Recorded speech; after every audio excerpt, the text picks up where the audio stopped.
This is an example of a compass bearing exercise for red level orienteering.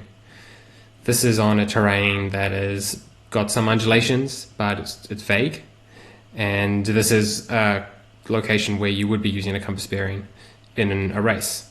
But you can also use very detailed areas or even very hilly areas, because if it's an area that pushes you around because it's hilly and you can still do a compass bearing in it, then that's a really good sign. So any area is a go for red level orienteering compass training. The goal is to go as straight as possible. And I think a window kind of like this is what we're looking for. That's the goal.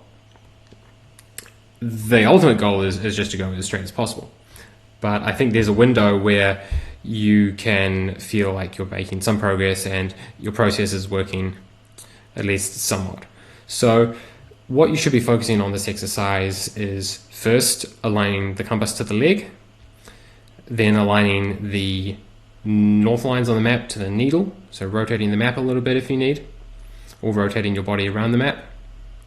And then you're focusing on taking that line out into the terrain and picking something in the distance, or just picking the direction and repeating that process over and over again, and exaggerating it, making sure that all the mental energy you have is going into getting that compass bearing as straight as possible.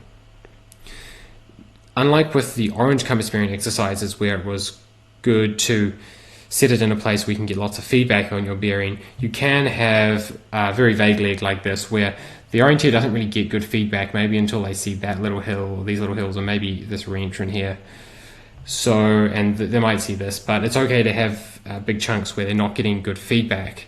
And so this provides a really important opportunity to develop some confidence in your compass bearings, to know that if you do get a case in a race where you have to go across something flat or vague, you can focus on the controllables, you can focus on that process that I mentioned before, and come out the other side exactly where you expected to come out.